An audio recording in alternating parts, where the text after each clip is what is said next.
السلام عليكم ورحمة الله وبركاته. قال الله تعالى: قل سيروا في الأرض فانظروا كيف كان عاقبة المكذبين. আলহামদুলিল্লাহ, আল্লাহ তাআলা নিজেই পবিত্র কোরআনে সফর করতে নির্দেশ দিয়েছেন। আর তাই আমরা গোবিন্দপুর, হোসেনপুর, কিশোরগঞ্জের ওলামায়ে কেরামদের নিয়ে টাঙ্গাইল জেলার দেলদুয়ার উপজেলার আতিয়া জামি মসজিদে ভ্রমণ করি, যা বাংলাদেশের অন্যতম প্রত্নতাত্ত্বিক নিদর্শন। আরবি শব্দ আতা থেকে আতিয়ার উৎপত্তি, যার অর্থ দানকৃত। মূলত আলী শাহানশাহ আদম কাশ্মীর রহমতুল্লাহ আলাইহি ইসলাম প্রচারের সুবিধার্থে আফগান নিবাসী কররানি শাসক সুলাইমান কররানির কাছ থেকে এই এলাকাটি দান হিসাবে লাভ করাই এই এলাকার নাম আতিয়া।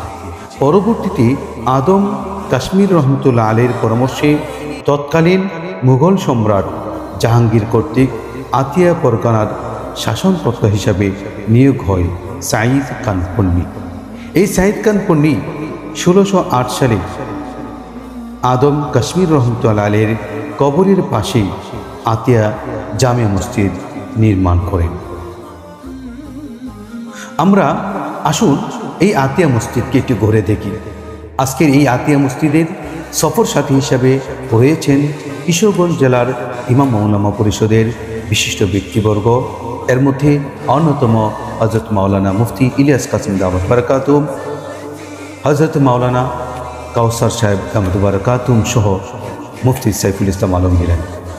আজকের এই সফর যাত্রায় আপনাদেরকে আমন্ত্রণ এবং পুরো ভিডিওটা দেখার জন্য আমন্ত্রণ জানাচ্ছি।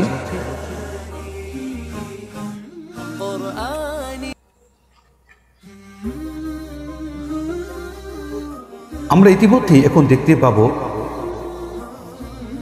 আদম কাশ্মীর রহমতুল্লাহ আলাইহির কবর, যা এখনও সংরক্ষিত আছে। তবে এটা এখন কিছুটা মাটির নিচে পড়ে থাকার কারণে সেখানে একটু সরু করে পথ রাখা আছে নিচে যাওয়ার জন্য। এটাই আদম কাশ্মীর রহমতুল্লাহ আলাইহির কবর। আমরা এটা দেখলাম। আতিয়া মসজিদের সুন্দর নিদর্শন আমরা দেখতে পাচ্ছি।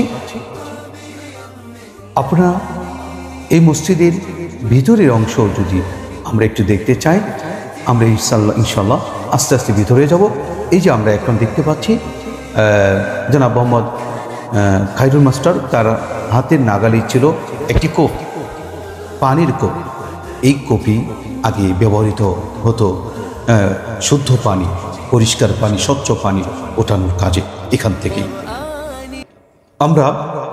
এরপরে আমরা আবারও দেখতে পাচ্ছি আমাদের এই আতিয়া মসজিদের নিদর্শন, যা 10 টাকার নোটের মধ্যে আমরা এখনও দেখতে পাই এই আতিয়া মসজিদ চিত্র। আমরা এখন দেখতে পাচ্ছি আতিয়া মসজিদের ভিতরের অংশ। মনোমুগ্ধকর সুন্দর একটি শিল্প, আল্লাহর ঘর মসজিদ।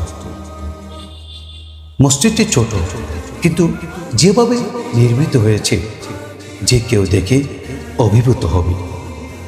আমরা স্বাভাবিকভাবেই মসজিদের ভিতরে ছাদ থাকে, পুরো মসজিদের ছাদকে কেন্দ্র করে ফ্যান টানানো হয়, কিন্তু এটা ছাদটা অত্যাধিক উপরে হওয়ার কারণে ফ্যান টানানোর সুযোগ না হয় চতুর্দিক থেকে লোহা দ্বারা